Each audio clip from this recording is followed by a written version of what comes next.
we all knew he was going to be sacked. We knew that was going to happen.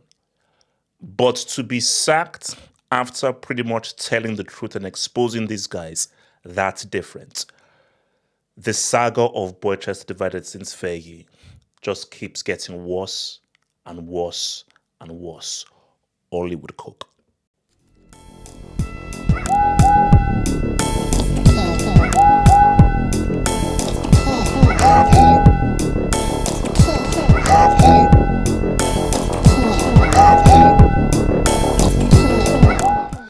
Shout out to your boy Sheriff. I did not know that I was going to wake up to the shocking, and I do mean shocking news, that these guys were going to sack your boy like so. Now, let's be real. We knew that he was going to be sacked.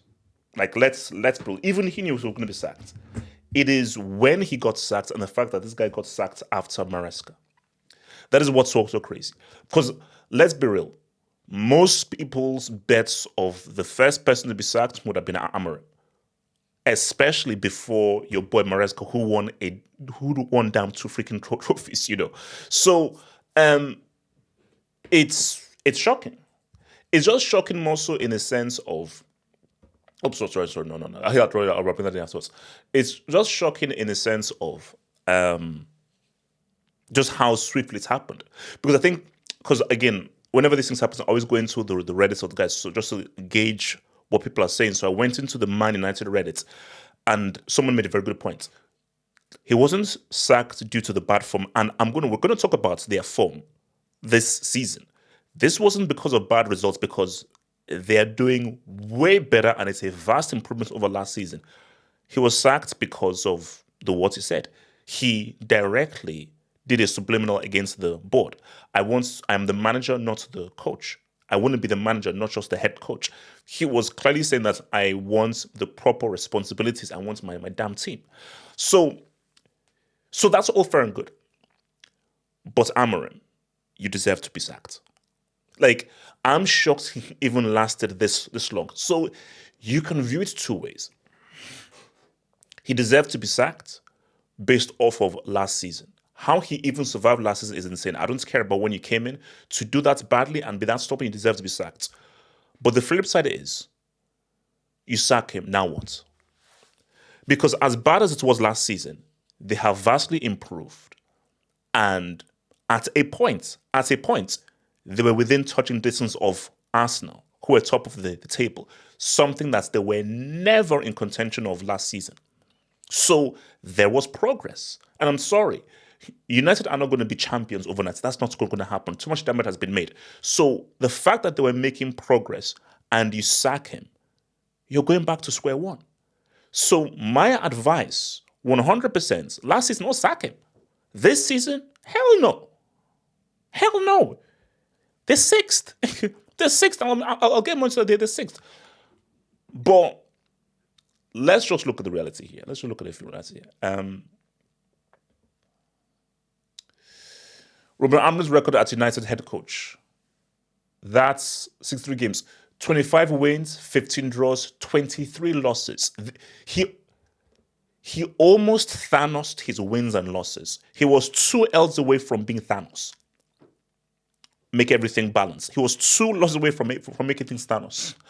122 scored, 122 goals scored, 114 conceded. That is absolute insanity. For this jersey, and what does jersey mean? That's insanity. Because I'm sorry, I would have never believed that this jersey here would have that kind of win and loss ratio. It's insanity. Let's look at more. United managers ranked by their win percentage post-Ferguson. So,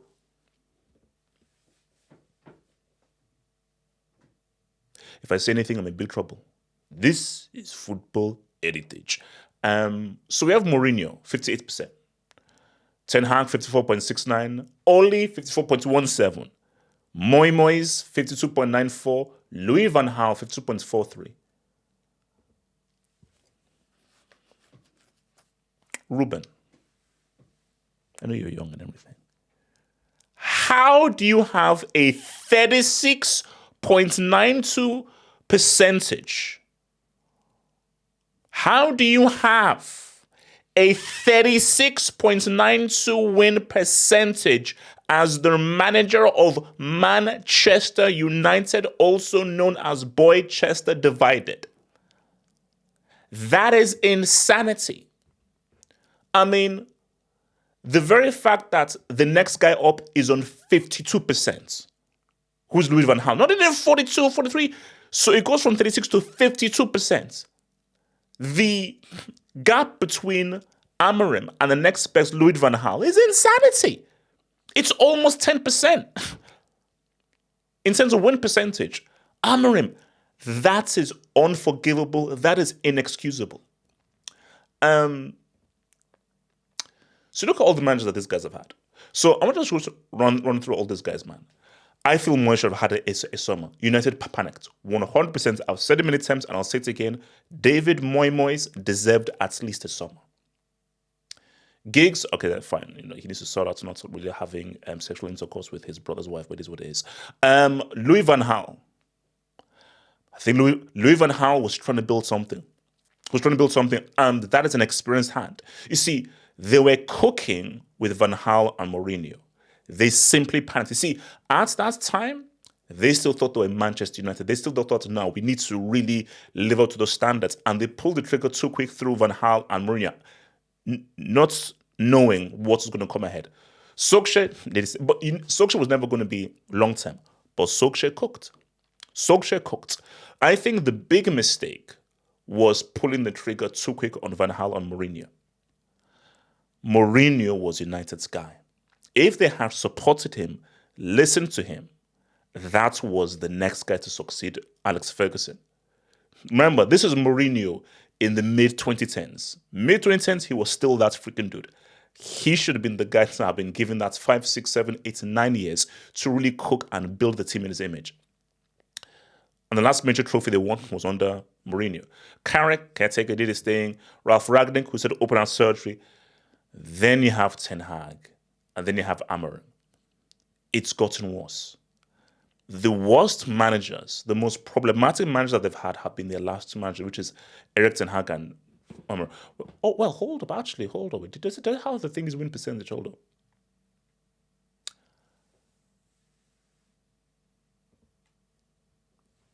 How bad was Ten Hag really? So I thought, look at this right now. Ten Hag has the second best win percentage of United managers. So how bad was Ten Hag really? Guys, sorry. Men lie, women lie, numbers don't. Oh, shout out to Oli. He's 10. Shout out. Ten Hag, second best win percent. So how bad was it? See, here's my thing. Here's this. Is that actually no, because I want to leave Fergie till last. So I want to just show you something. So guys, look. Here's the thing. Yes, he should be sacked, but let's look at this season. So United are 6th. United, as you can see here, United are 6th. So what's this? 8 wins, 7 draws, 5 losses, 31 points. And if you look at recently, if you look at their matches recently, so it's just those draws. It's just those draws. Villa, it's Villa. But I think the draw against Wolves and Leeds, it's really what messed them up. But if you look at it, compared to last season, so okay, they lost to Brentford, beating Sunderland, beating Liverpool. That was a huge win. Beating Brighton, then the draw against Forest, the draw against Tottenham, then losing to Everton. Like, it's been on and off. I think them drawing with Wolves and Leeds is because if they had beaten Wolves and beaten Leeds, which they should have, specifically, if they had beaten Wolves, they would be on the same number of points as Liverpool. If they'd beaten Wolves, they would be 4th equal with Liverpool, firmly in there. So, but if you look at this image, it's not that bad.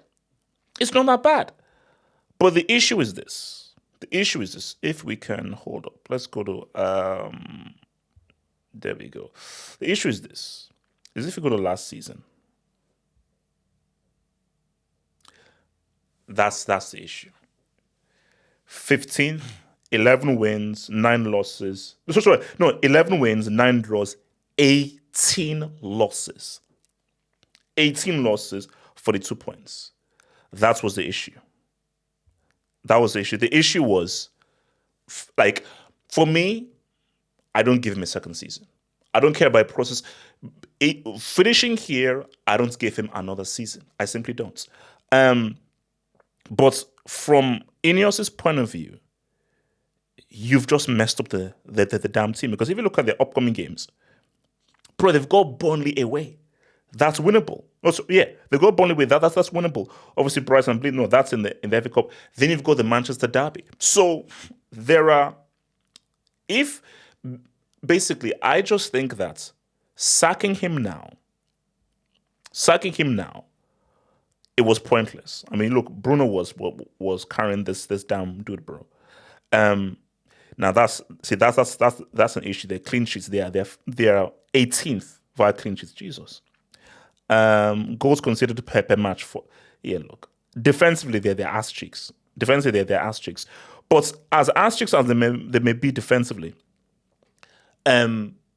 these guys, they were making progress. That's my issue. The fact of the matter is that these guys, they were making progress. Here's the issue here, bro.